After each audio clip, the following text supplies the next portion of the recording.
우리 하나님께 한 번 더 고백하십시다. 하나님 감사합니다. 하나님 사랑합니다. 하나님께 늘 감사하며 살아갈 수 있는 은혜가 앞으로도 따라올 줄 믿습니다. 오늘 성경 말씀에 예수님이 요단강을 건너서 유다 지방으로 들어가시게 되었습니다. 예수님이 가시는 곳곳마다 거기에는 많은 사람들이 있었습니다. 미리 기다리기도 하고 또한 예수님이 가시면 언제 어떻게 알았던지 간에 수많은 사람들이 동행하고 또 뒤쫓아오는 이런 일들이 장관을 이루었던 것을 보게 됩니다. 근데 이때 예수님이 요단 건너 유다 지방에 찾아갔었을 때에 언젠지 모르게 바리새인들이 와 있는 겁니다. 또한 무리들 가운데 바리새인들이 섞여 있었을 것입니다. 이들이 예수님께 질문하는 것입니다. 예수님을 어떻게 하면 공경에 빠뜨릴까? 예수님을 어떻게 하면 그 랍비라고 하는 스승 예수를 넘어뜨리고 시험에 들게 할까? 하는 질문들을 하고 있었던 것입니다. 그래서 오늘 본문 1근 13절 이쪽으로 나가서 같은 배경을 안고 오늘 전과 읽은 말씀을 연계시켜서 볼 때 바리새인과 예수님 그리고 거기에 수많은 무리들이 함께 있었고 바리새인들이 있었는데 대화의 내용은 그렇습니다. 결혼한 사람들이 이혼할 수가 있는가? 결혼과 이혼에 대한 문제를 제기하고 무엇이 옳고 그른가에 대해서 질문 공세를 펼치고 있었던 내용을 담고 있습니다. 그때 몇몇 사람들이 이러한 대화 속에서 자기 아이들을 데리고는 예수님께 찾아왔습니다. 안수해 주시옵소서. 우리 아이들을 축복해 주시옵소서. 그 수많은 사람들 대화 중에 그 사이를 피집고 장령들이 모였을 거예요. 그 사이를 피집고 와서 예수님 곁으로 다가와 안수기도 받고 싶어서 찾아왔을 때 제자들이 그러는 겁니다. 가만히 있으라는 것입니다. 우리말로 하면 한 발짝도 더 움직이지 말라는 것입니다. 아니 온 만큼 더 뒤로 가라는 이야기를 하는 겁니다. 그리고 꾸짖고 있습니다. 가까이 오지 말라는 것입니다. 여러분 왜 가까이 오지 말라고 제자들이 가로막고 있을까요? 오늘 여기 아이들은 어른들의 자리에 배석한다고 하는 것은 아이들이기 때문에 미숙할 거라고 하는 생각을 가졌을 거예요. 아이들이 오면 소란스럽고 거추장스럽고 귀찮은 존재라고 생각했을 거라는 것입니다. 오늘 그러나 예수님은 되레 제자들을 꾸짖습니다. 제자들은 아이들을 데려온 사람들을 꾸짖고 있지만 그러나 그 제자들이 행하는 그 행위가 잘못되어졌다고 하는 것, 예수님이 그 사람 제자들을 꾸짖고 말씀하시는 겁니다. 아니다. 너희 생각이 틀렸다는 것입니다. 틀린 것에 대해서 예수님이 정확하게 짚어주십니다. 당연한 거 아니겠어요? 맞는 건 맞는 것이고 진리인 것은 진리인 것이고 예수님께 찾아와서 기도 받아야 될 것이면 받아야 되는 것이고 아닌 것은 아닌 것임을 예수님이 분명하게 지적하고 제자들을 꾸짖고 있는 거예요. 사실상 얼마나 망신스럽겠어요. 어쩌면 제자들을 꾸짖고 있는 입장에서 예수님의 스승인 입장에서 그 수많은 사람들 바리새인도 있는 그 입장 가운데서 자기 제자들을 꾸짖고 있다고 하는 것은 스스로의 랍비된 예수님으로서 잘못 뭔가 가르쳤다고 하는 것에 대한 넌지시 뭔가 손해를 볼 만한 일이 아니겠는가 하는 것입니다. 자기 얼굴에 진돗개와 같은 우리의 말과 같은 것 아니겠습니까?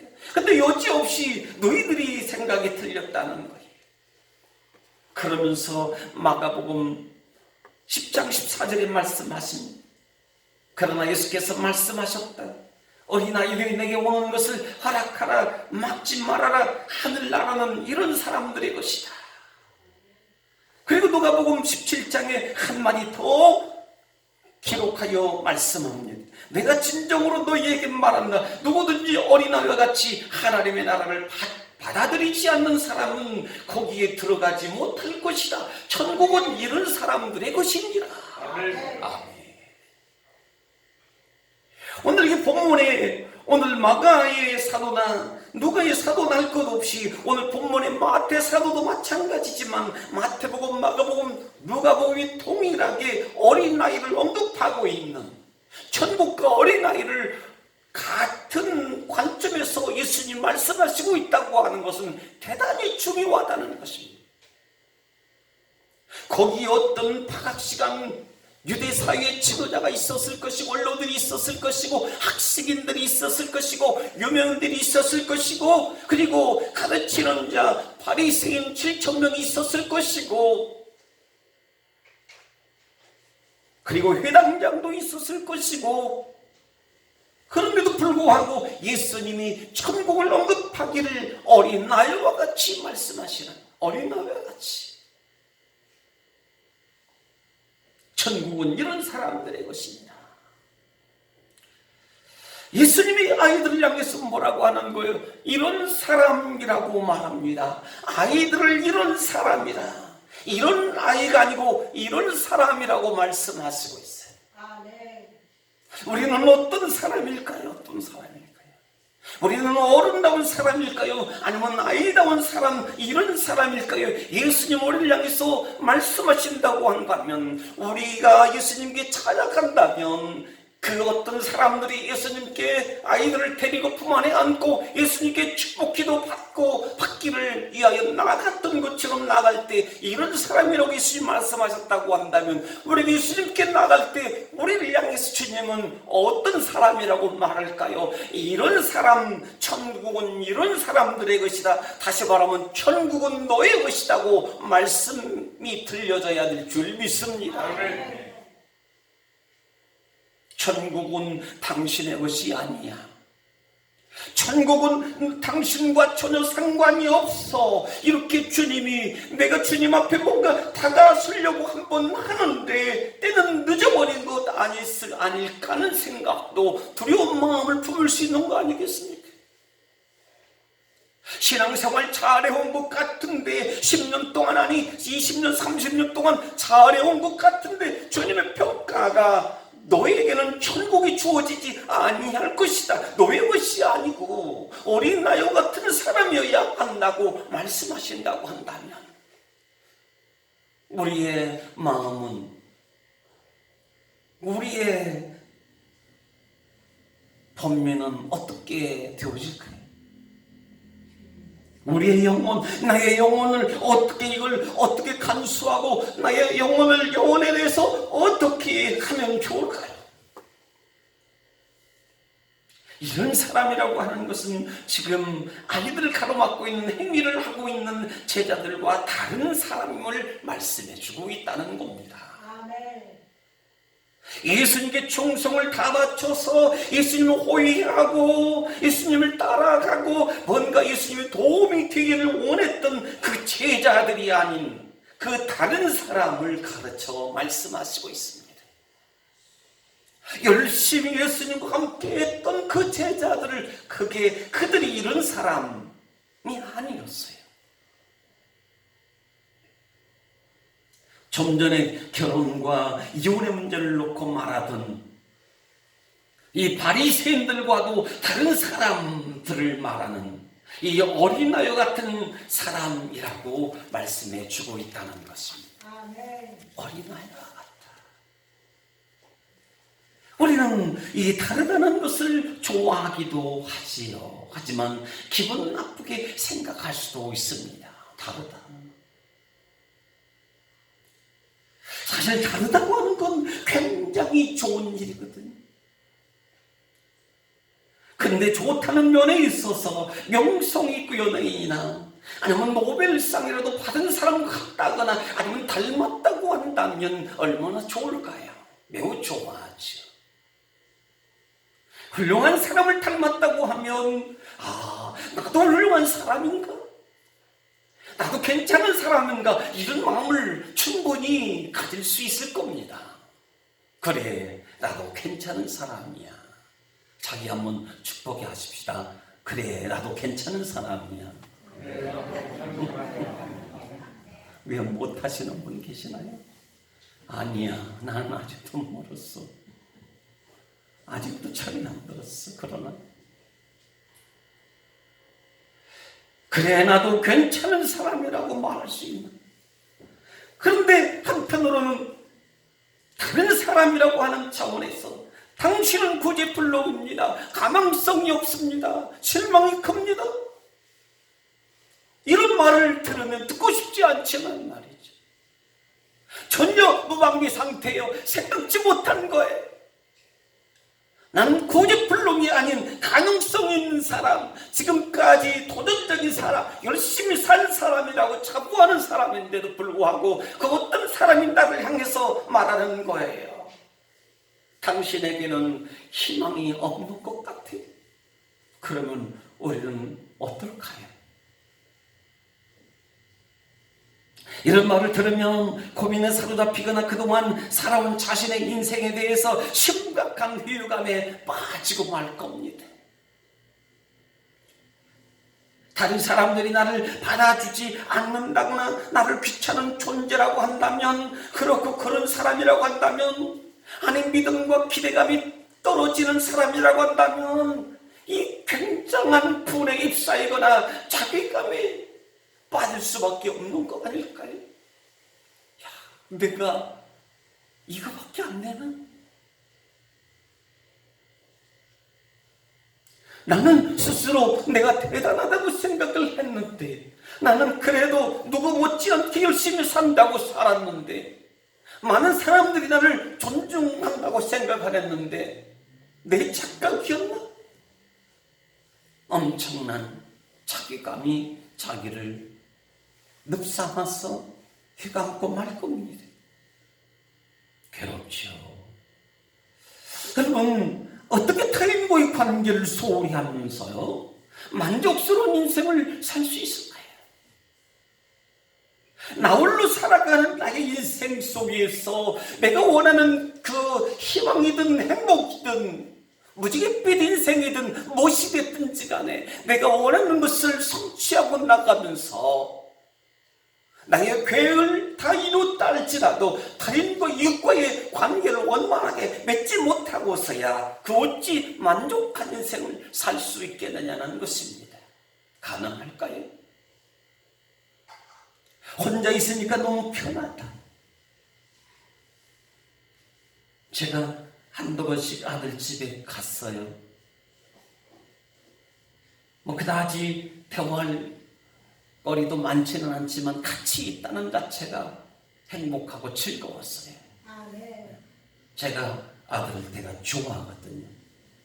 사랑합니다. 그래서 아들 만나면 제가 오히려 막 비교돼요. 머리를 비벼대고 어깨를 비벼대고. 여러분, 비벼대는 은혜가 있기를 소망합니다. 네. 좀 비벼대기도 해봐야지. 어떤 애는 손도 못 대게 옷길 하나 스치면 난리가 나는 거예요. 나하고 당신하고 인연 맺기 싫다. 불교인이에요. 옷길 스쳐 인연 만들게요. 근데 엊그제 아들이 집에 왔어요. 벌써 나간 지가 3개월이에요. 집 나간 탕자는 아닙니다. 근데 얼마나 허전하든지요. 둘만의 행복한 꿈을 꾸고 즐겁겠다 생각했는데 그것도 아니더라고요. 아들이 왔어요. 벌써 3번째 왔어요. 4번째 왔어요. 근데 좀 귀찮더라고요. 이게 뭐예요? 왜 그러는 거예요? 여러분, 자식들이 자주 찾아오고 못 달라 하고 비벼대고 이게 행복하고 즐거운 사람은요, 그 부모는 대단한 거예요. 저는 대단하지 않더라고요. 죄송하지만 엄마가 더 가라, 가 네 집에 그러더라고요. 그래서 저도 사실은 무슨 쉬고 가게 하지 그러면서도 그래 가라 저도 가라 그랬어요. 속으로. 겉으로 말하면 저를 얼마나 미워했겠어요. 말은 못하고 아유 가면 좋긴 하겠다. 내가 태워다 줄까? 결국에는 자고 갔어요. 그럼 혼자 간다고 하는 거 이거 쉽지만은 않은 거예요. 오늘 타인을 무시하고서 행복할 수 있는 사람 세상에 있을까요? 절대로 없습니다. 없습니다. 오늘 성도를 향해서 하시는 말씀은 화목하라, 화목하는 은사, 화목의 은혜를 우리에게 예수님 십자가를 통해서 본을 보이시고 나를 따라오라고 말씀하신 거 아닙니까? 예수님 어린아이를 두고서 말씀하시는 이 사람이라고 하는 것은 뭐냐면 영혼에 관심을 갖지 아니하고는 어떻게 인간다운 삶을 산다고 말할 수 있을까 하는 질문입니다. 제자들의 행위를 통해서요 우리가 알 수 있는 것은 무엇인가 하면 그들은 예수님의 주변만 맴돌고 있었던 거예요. 신앙생활을 한다 하지만은 교회만 맴돌고 있었던 거예요. 예수님 마음속으로 쏙 하고 들어오지 못하는, 자신들의 영혼에 대한 키에 대해서 관심이 없었다는 겁니다. 어떻게 내 영혼을 관리할 건가? 예수님보다 나의 영혼은 어떤 영혼인가? 나의 인격은 도대체 어떤 인격인가? 나의 삶은 예수님과 관계 속에서 어떤 삶을 누리고 사는 것인지, 내 영혼은 정말 천국과의 관계가 있나 하는 이러한 질문들을 우리가 던지면서 영혼에 대한 키를 지워둘 수 있는 관심이 있어야 되지 않을까요? 아멘.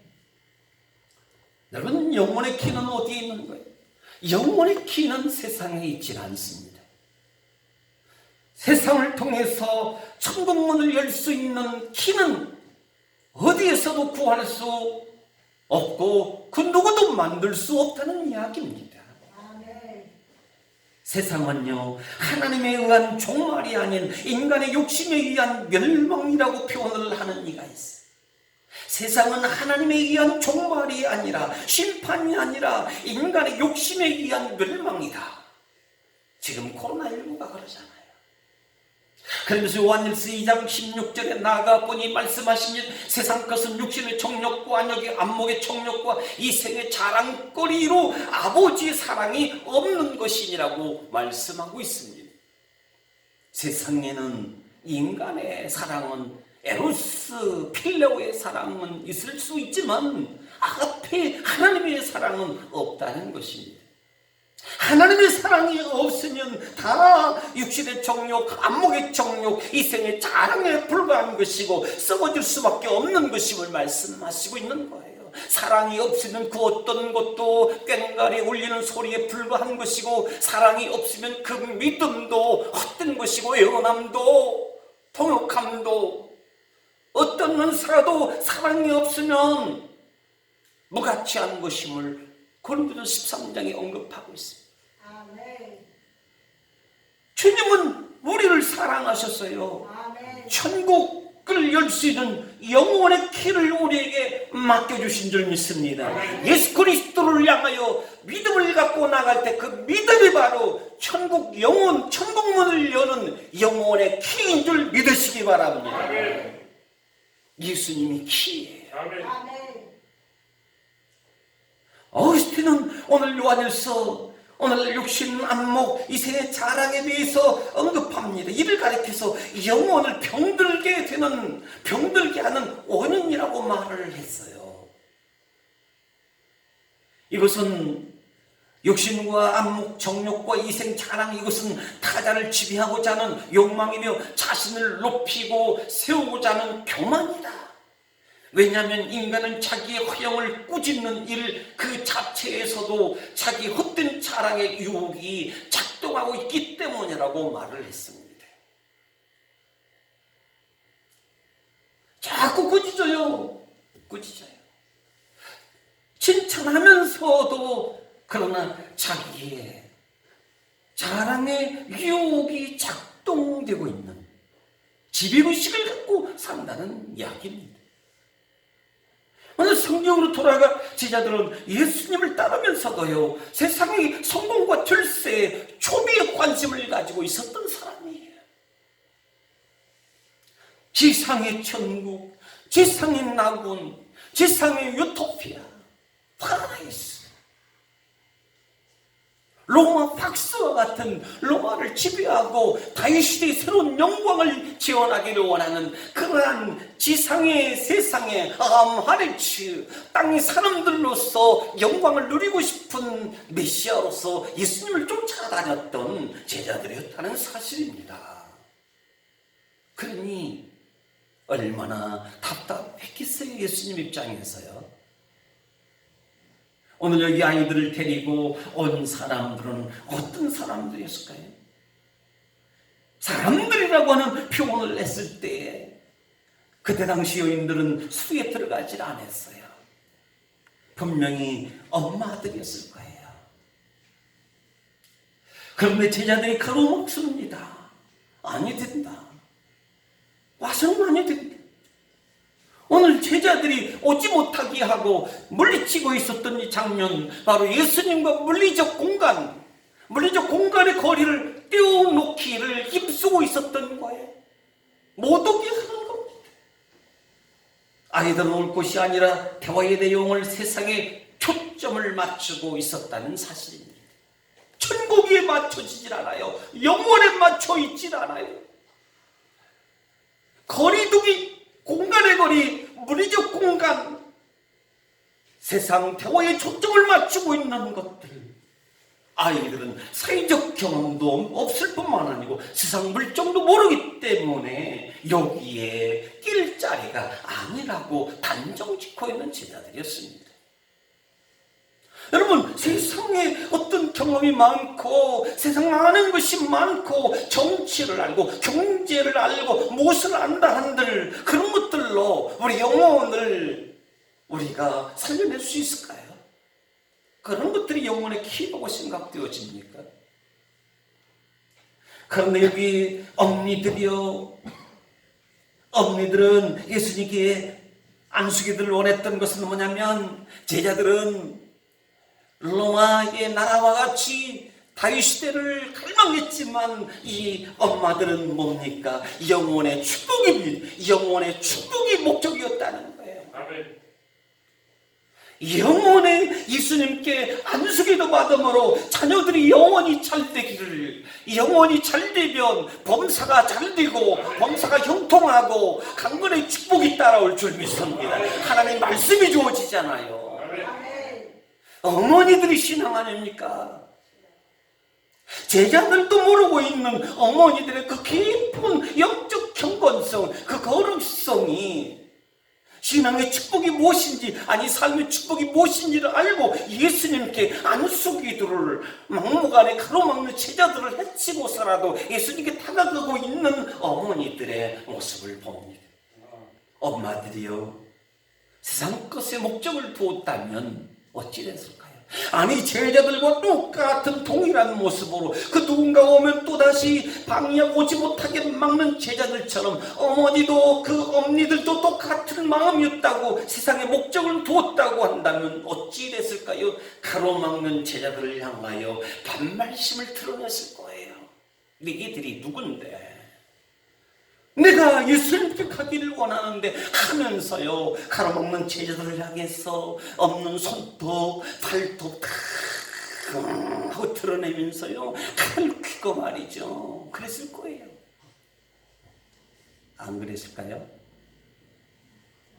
내 자녀가 예수님께 기도받아서 시대의 영웅이 되어야 되고 시대의 성공을 이루어야 되고 자녀의 앞길을 주님 축복 기도받고 저들이 그야말로 온 세상을 지배할 수 있는 탁월한 인물 되게 해야 되겠는, 당신들이 우리의 자녀들의 앞길을 막고 망치게 하려고 하면서 세상의 목적을 두었더라고 한다면 발톱, 손톱을 드라큘라처럼 뻗어내고 제자들을 핥히고 뜯었을 거란 말이 아닙니다. 그렇지 않죠. 어머니들의 자식 사랑이 얼마나 큰지 몰라요. 욕을 먹든 패든 상관없어요. 가로막든 상관없어요. 여러분, 사람의 문제는요, 얼마나 하나님을 알고 자신의 영혼과 아이들의 영혼에 관심을 두느냐에 달려있다는 거예요. 사람의 인생의 문제가 뭐냐? 인생의 초비의 문제가 그 관심이 뭐냐? 목적이 뭐냐? 여호와를 즐겁게 하고 기뻐하며 우리의 영혼, 아이들의 영혼에 관심을 두는 거라는 겁니다.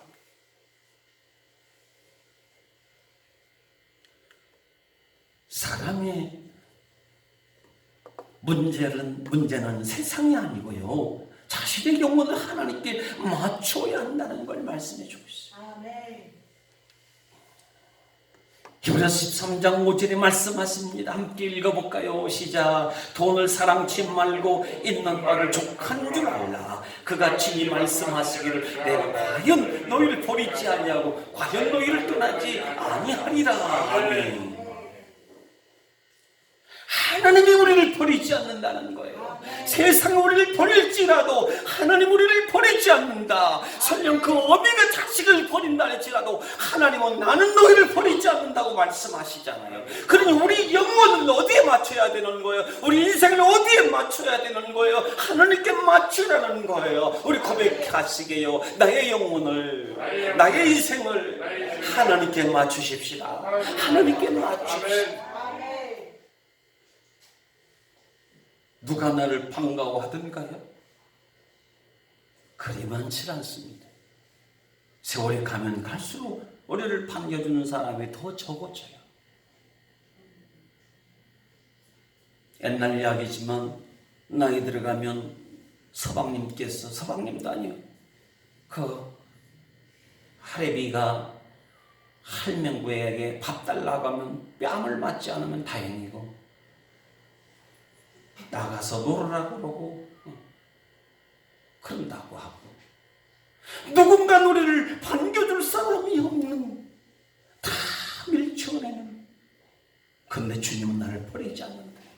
여러분, 사람이 불안하고 평안이 주어지지 아니하고 세상 염려에 사로잡혀 살아가는 것은 무엇인가요? 세상 문제 때문에 그런 것이 아니라는 거예요. 세상의 염려가, 세상의 고통이 세상 것 때문에 주어지는 것이 아니고, 세상으로 인해서 우리가 힘들다고 하지만 세상으로 인해서 우리가 괴로운 인생을 사는 것이 아니라 나의 영혼이 하나님의 은혜로 채워지지 아니했기 때문에 내가 불안하고 힘들다는 거예요.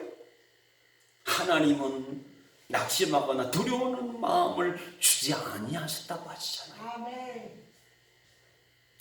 내 영혼이 나의 영혼에 빈통 같은, 빈 깡통 같은 나의 심령 가운데, 나의 영혼 속에 하나님이 채워지지 아니하면 늘 공허한 거 아닙니까? 그래서 공허한 거예요. 그래서 부한 자나 가난한 자나 높은 자나 낮은 자나 할 것 없이 늘 번민에 사로잡혀 지식이 더해도 번민이 더 쌓인다고 말씀하시는 거예요. 나의 영혼이 하나님의 은혜로 아직 덜 채워져서 그래요. 17세기 프랑스 천재 수학자이며 철학자인 파스칼의 고백이 있습니다. 이 사람은 10살 때 삼각형 내각의 힘이 180도라는 것을 증명한 천재 중에 천재였어요. 19살 때는 계산기를 발명하고 또한 원뿔 곡선론이라고 하는 저서로 세상을 놀라게 한 뛰어난 인물가였어요. 그런데 시간이 지나가면서 돈도 벌겠다 그러니 술과 도박으로 그만 인생을 허비하고 말았다는 겁니다. 그야말로 당자 인생을 산 것이죠. 어느 날 술에 취해서 겨울비 밖에 넘어졌습니다. 아무도 도울 자가 없습니다. 그런데 다행히도 의사가 지나가던 길에 넘어진 오늘 여기 파스칼을 덩쳐뱉고는 자기 집으로 들어가서 진찰을 하고 고쳐주고 난 이후에 아무 말 없이 그 환자에게, 이 한 남자에게 성경책을 옆에 두고 가더라는 것. 파스칼은 성경책을 펼쳐놓고는 읽기 시작했다는 것입니다. 이게 도대체 뭐지? 하고 읽기 시작했는데 큰 깨달음이 왔습니다. 인간이 추구하는 것은 자기 성공이나 단순한 평안이나 어떤 것을 발명하는 그런 것, 아는 지식이 아니고 거룩한 신앙에 있구나, 하나님을 믿는 데 있구나, 예수 그리스도를 아는 데 있구나. 그리고는 1654년 10월 24일 밤에 그는 살아계신 하나님을 체험하게 됩니다. 그동안 자신의 천대성을 믿고요, 자신의 발명이 광명이었고 희망이었고 미래였던 파스칼이었는데, 그가 이제 하나님 예수 그리스도 성령을 통해서 자기 영혼을 만나는, 예수 그리스도를 통해서 성령님의 조명을 따라서 자기 영혼을 다시 들여다보게 되어지는, 자기 영혼의 불쌍함을 알고 나서 자기 영혼이 갈기갈기 찢겨진 자기 영혼을 들여다보고 나서 회개하고 하염없이 눈물을 흘러냈다는 것입니다. 그리고는 하나님 주신 은혜를 양복 주머니 안에 소중하게 꿰매어 새겨서 넣고는 평생을 그 옷만 입고 다녔다는 것입니다. 뭐라고 새겨졌을까요? 여러분, 오늘 10년 동안, 아니 20년 동안, 평생 동안 우리가 하나님 믿고 신앙인으로 살아왔는데 하나님께 받은 그 은혜, 새겨도 닳아지지 아니할 그 은혜, 항상 품고 다녀야 될, 잊어버리면 안 될 그 은혜가 과연 무엇일까요? 그냥 교회에 다니니까 내가 천국 갈 수 있는 그 사람이 맞나요? 하나님의 받은 바, 회개했던 그때가 있고, 성령 충만했던 그때가 있고, 은혜 충만했던 그때가 있고, 하나님 사랑했던 그때가 있고, 지금도 우리는 하나님을 사랑하는 줄 믿습니다. 한번 고백하십시오. 주님, 제가 주님을 사랑합니다. 주님을 사랑합니다. 그게 있어야 되는 거예요. 주님의 사랑이 뭔지도 깨닫지 못하고, 하나님 은혜가 뭔지도 알지 못하고 교회 다닌다?